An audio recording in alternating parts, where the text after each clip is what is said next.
It's just the wildness of this place that hits you. A wilderness unlike anything I've ever seen before. The Okavango Delta is the largest inland delta on Earth. Its waters ebbing and flowing to the planet's rhythm on such a scale that it's visible from space. 16,000 square kilometers of life in its rawest form. A pulsing heart beating loudly in an otherwise barren northern Botswana. Its waters, the lifeblood for all that are intertwined with it. I'm Aldo Kane, and for decades I have built a career operating in the wildest parts of our planet. To function at a high level in the wild takes skill, but to truly understand the environment you're in takes a lifetime of knowledge. That is why there is one rule on every expedition I will never ignore. Always defer to local knowledge. Those who are born, raised and forged in our wild places are the pillar to any expedition's success. And it's here, in these moments, where we learn the most. The Okavango Delta is a wilderness unlike any other on the planet. And so to attempt to understand it requires the knowledge and wisdom of some truly exceptional individuals. And this is their story.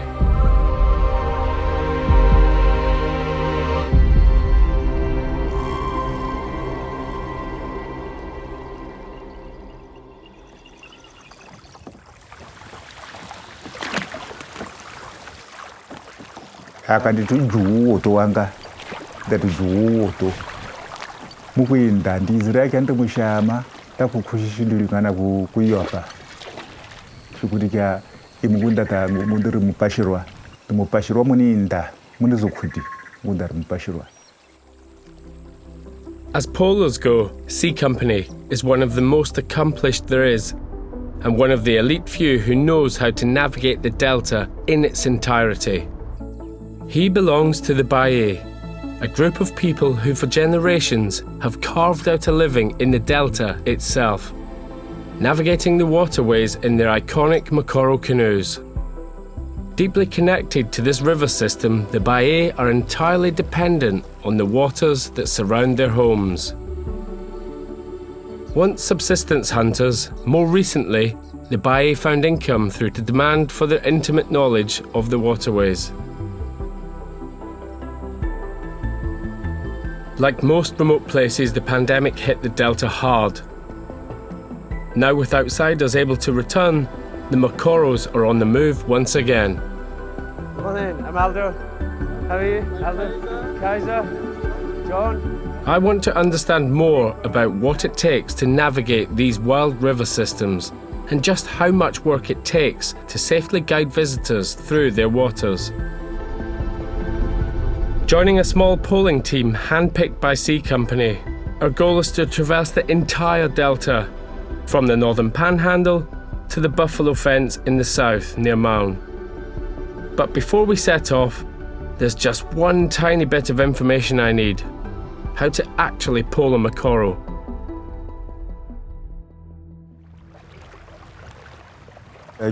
Uyisa inkashi masika mamuno woto matukuliaya atikike hari matrasi omuri kumbira kuno oto kuti uzorushire kuni atikukumbira kuno kuti uzorushire kuni ahuri kama tishakari kuutamaradza urahuri uike inkashi shifupini no woto. So reverse and stop is just the opposite? What? Yeah. Turn? Yeah. That side? Yeah. Straight? Looks easy. Okay. My go. I need to try and stand up first. Yeah, go stand up. How do you stand sideways? Yeah, stand straight like this.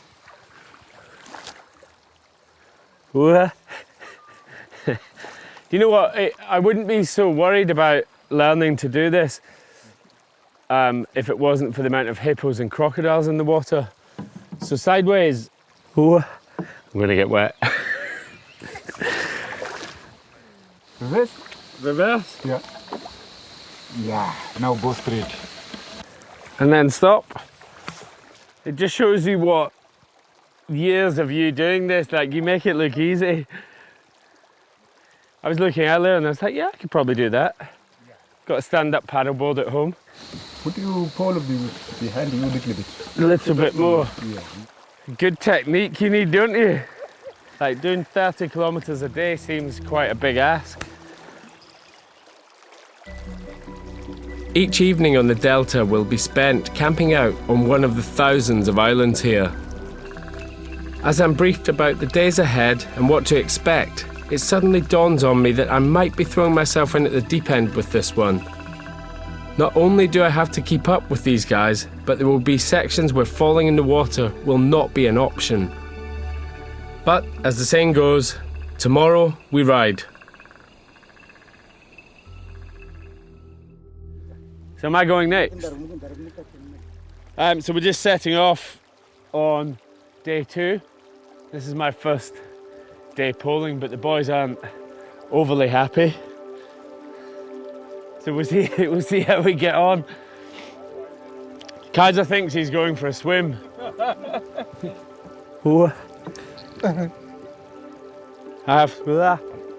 He might be right. If I go in, do I just push off and jump?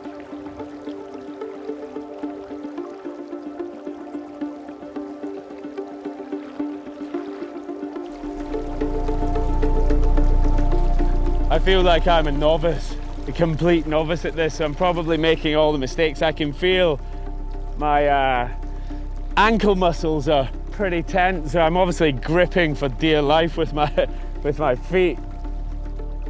And these guys are very relaxed when they do it. I think that's the key, isn't it? It's hard.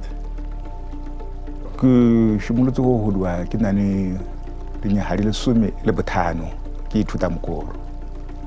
Honda kuya awatu wanga washama honda tia na kunzwa ku jilibi. Ndatapa kanao tuwa kurapa tupakigi ku no tatu wao. Ndatushama na rya tota awatu wangu ndar kuya nao washama na nyina.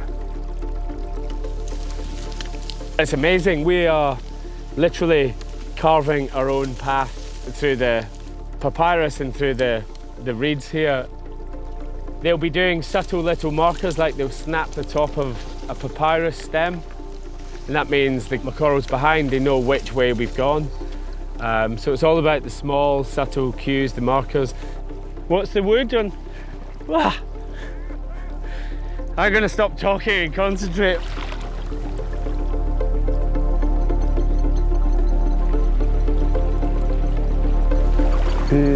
Murubwana muro oyana kana mapasu woto.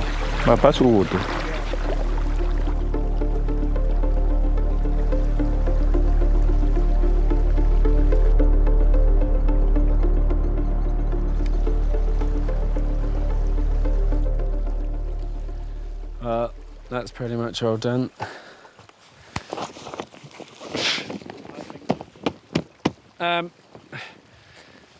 Well, the guys are letting me pull when they think it's safe enough to do so. Like, we just passed a few hippos back there in deep water, and when you're in deep water, you're not really, look at all the flies, you're not really pulling, you're more using the pole as a sort of rudder. But yeah, it's hard. It's like learning to ski or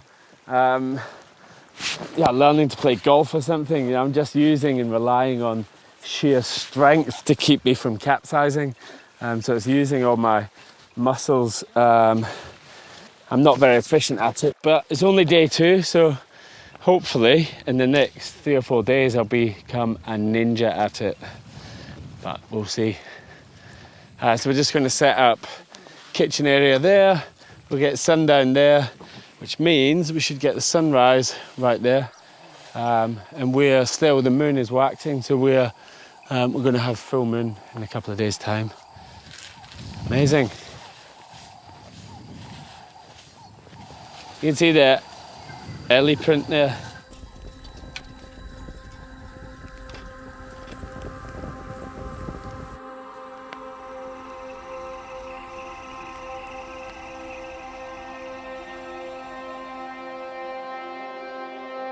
When I came here the first time, I could not believe the clarity of the water. Up there in the middle of the delta, it's like glass. You can see straight to the bottom. It really looks like something out of a fairy tale.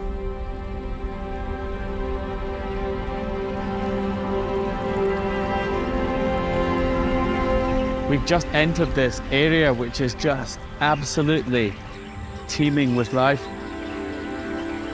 Probably seen over 100 different species of bird.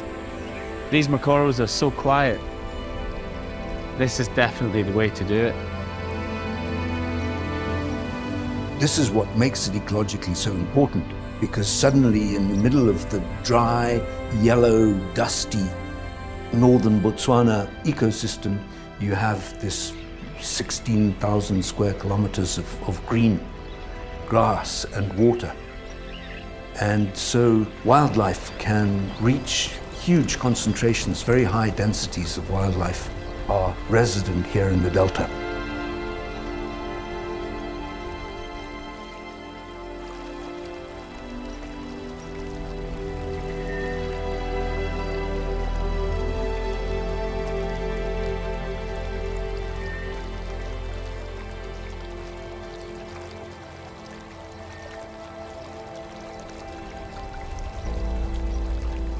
Okukwinda utkawapo puri kushangana apatu apakhumulumu apakha watu puri ngana kujabiri chimwe ni chimwe ishifwaneze shi.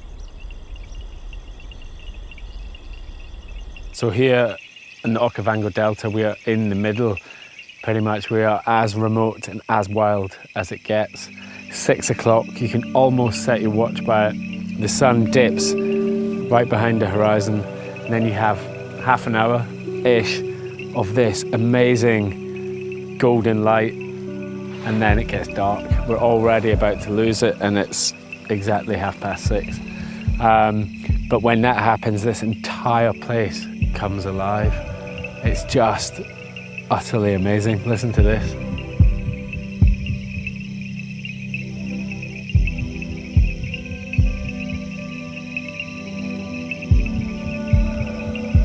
Yeah, you're in a place that, you know, you are not likely to bump into another human being for a day in either direction. You know, you can travel for a day and not bump into another human being. So you really are in something, I wouldn't say primeval, but you're in nature as it, you know, it wouldn't matter if you were there or not. It goes back to that whole thing of the tree falling down in the forest if there's no one there to hear it. It doesn't matter if you're there or not. The life just carries on. Yeah.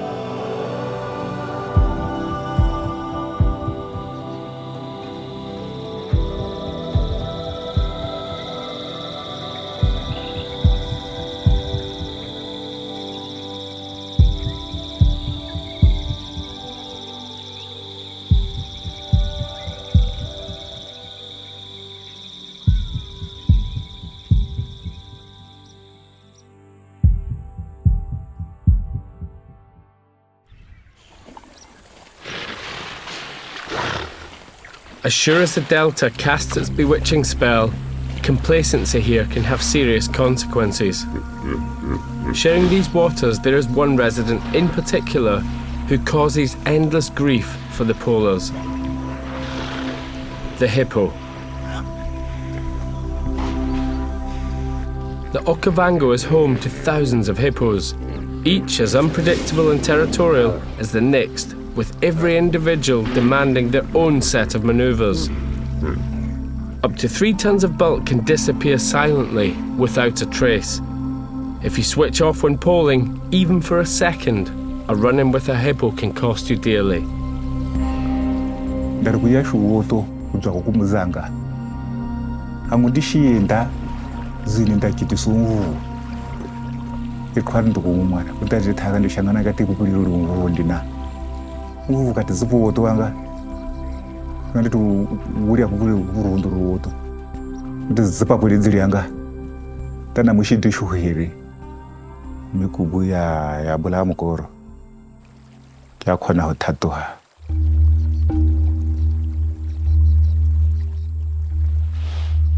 Day 4, and we are crossing at the minute quite a lot of lagoons, and the lagoons have hippos in them. The mood this morning and the atmospherics of our polers and the team in general is all quite fraught with nerves. We've been poling for about 2 hours and covered about 1 kilometre through the virus, and trying to avoid the lagoons. And when we do go in the lagoons, we wait for 5-6 minutes. That's how long a hippo can hold its breath for. And then we tentatively push our way up the side. But what you are keeping an eye on is hippos coming at you from the water, and also hippos coming at you from the side. When we travel like this, your eyes, we see here and then we look that side. If sometimes this guy, they like to hide it, laying down in the under of the water.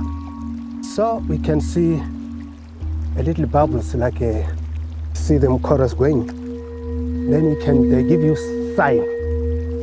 No, don't come here, my friend, because I'm resting here. Then we can pole around. We respect the animals. That's why you will see when we see hippo, we just give them a distance. Even an elephant, if you give him a distance, he won't charge you. The one thing that's utterly clear in this expedition is that without these polers, without these guys, you would not stand a chance. These guys are all between the ages of 57 and 60. This has been their life. So there's a huge amount of experience here. This expedition would be non-existent if we weren't using these guys, these local experts.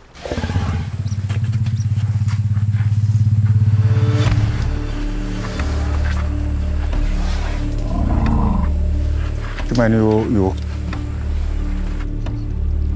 banga to ye na sungwe no runai na garo nani tsama hela ntse bona hela hore to ye bata so bene ba pisa Mokoro ana hela hore hanero wane ke huti bisana tama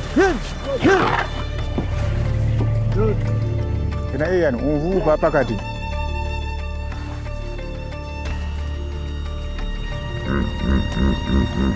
Repote gwangiri hitarama. Ke bona ho maqhaya le hale, le hale ho ngwere ka ho. Tsaba This guy's coming in behind here, 6.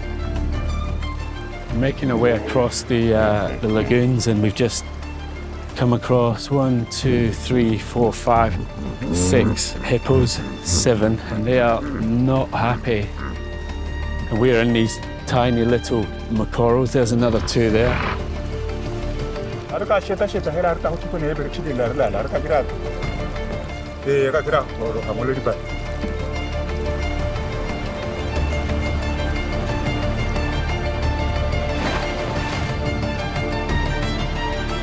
Here they are, see them?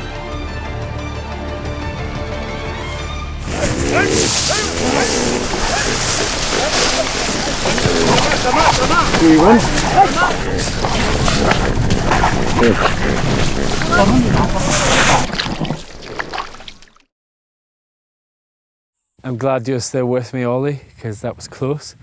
I'm just like, I'm blown away, utterly blown away. It's been relentless. I'm pretty wrung out, to be honest. This place is utterly wild. Still on edge. What a day.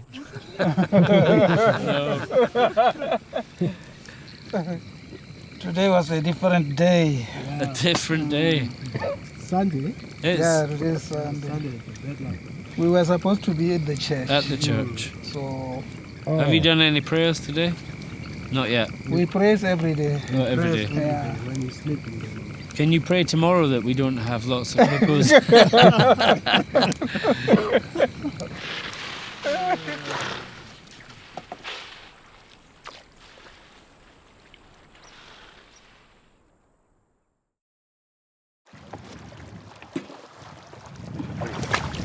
Yeah.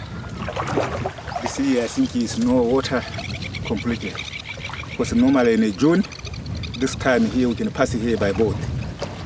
So it's no water because it's no more rain. There's no rain this year. Thank you. At the minute we're heading sort of east, southeast, and we're just basically we're doglegging all the time, just following the water course. But it seems like there's a lot less water this year than the guys are used to by about 1 or 2 meters.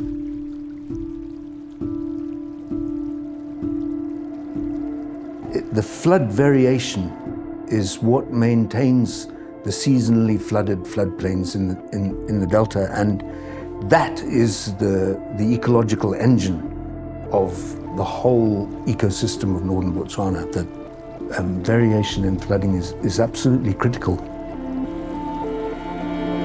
What we have seen in the last decade is 3 annual inflows that were very low. In fact, 2018-2019 rainy season was the lowest on record, and the records go back to the 1930s.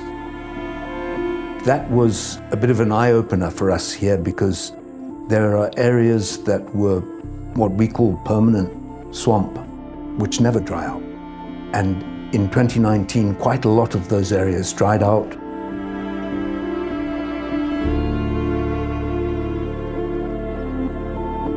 I'm not good. I'm not happy when there's no water. Because water is my life. This is my life. When there's no water, please, there's no job. Nothing you can do. Sitting in town, no job. So when the flood is lower, we get worried. It's when the delta starts drying up. So we get worried. Yeah. But this is the new planet, this is the new world that we're living in, where you know, these guys see it first. These see the climate change and the issues that we're creating in the West. They see it first. And it's hard for us to see it when we're in our cities and the weather's quite nice and it's dry and there's a heat wave and we celebrate. But really, you know, the problems are when it comes to areas like this, Okavango Delta. This is one of the biggest, in fact it is the biggest inland delta on the planet. And when this starts to dry up, then this entire area starts to change. Everything from the insects and the flies all the way up to the bigger animals like elephants and buffalo, etc.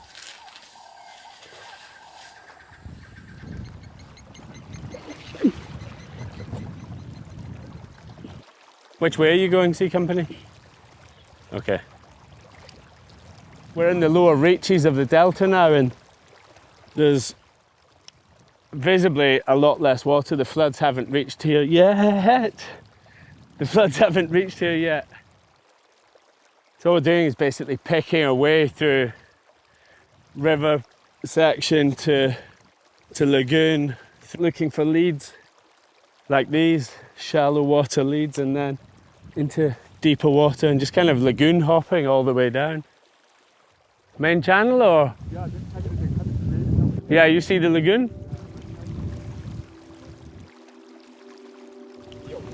We've also done this about 220 kilometers so far, solely with Sea Company's memory, his memory map. We haven't at any point looked at a map or a compass, for direction. It's literally from his head using landmarks and where the sun is. But what happens in these places is the natural environment is always changing. You know, you have fire, you have trees come down, you have elephants knocking over trees. So at that point, the natural environment is changing. So whereas our waypoints on the GPS never change, it marks the exact spot. When you're navigating this old way, you're using landmarks as your waypoints, and they do change. So he's constantly, every day, he's updating his own central GPS, his own mental GPS of the Delta. It's pretty impressive. Ke dirisa molapo mo ne ke o itse te gore o tsamaya te boholoholo o shule ha o ra gore metsi santsa a botse go gongwe jaanong ke leba stress sa thutwana ba bona sa khuthi gore molapo o ne o tsamaya go khuthi gompieno ga o le ga o ra gore ka ga go tswalegile ko ka tsa te straight ke ka. Yeah, so I am obviously the slowest polar in the group, so to speak. So I'm at the back. But I can see the guys have just pulled in now, just up ahead. So it looks like we're probably about to set up camp. We've got an hour before it's dark. But we made good progress. 30 kilometers today. So yeah, I think we're doing all right. This is just such a special way to travel. Look at this. We're just like drifting.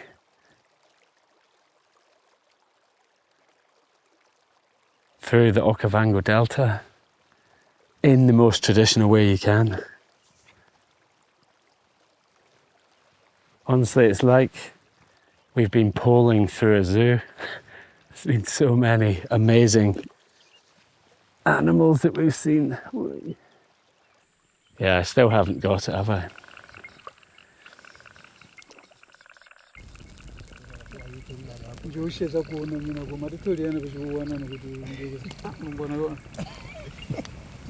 That one.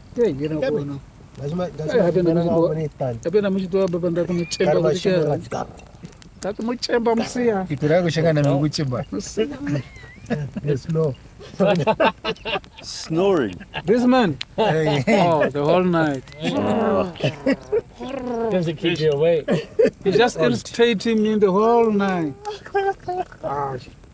You must take your Nkashi and hit him. Yeah, I will do that today. It's what I'm telling you. Because you can lie in your tent and you just go. Yeah. That's what I'm telling him here.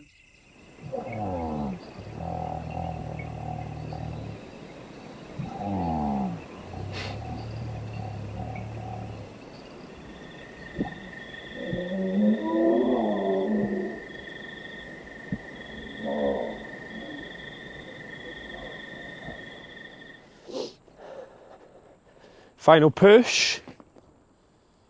That's 250 kilometers that we've done, and we've got 12 kilometers left to make the RV with the vehicles, and then we've got a 2 hour bushwhack in the vehicles to get back onto the roads. So yeah, up nice and early. Sun's just coming up. This is the most magical time of the day. We still have to, even though we're leaving early, we still have to be super careful here. It's still quite dark, and there's hippos just here and there's hippos further down here, so it's a bit of a trade-off. We do have, there's an early right there. That's awesome. So all in all, this has the makings for an amazing final leg of the journey. Anyway, go and get the rest of the bags.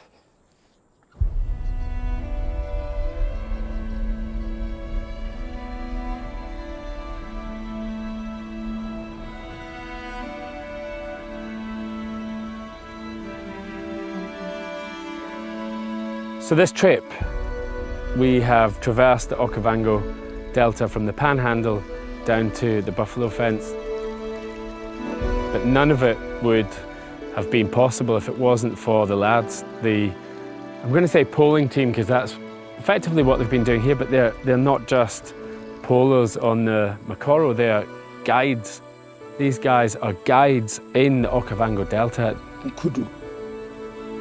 This way. Their knowledge that they have about the wildlife, about the seasons, about the atmosphere, about how a person moves through that environment safely. These guys have literally been my guide through this journey. We are poling, which is new to me. We are poling through a section of water with Nile crocodiles and hippos. But the reward for that is that this is one of the most pristine wildernesses on the planet.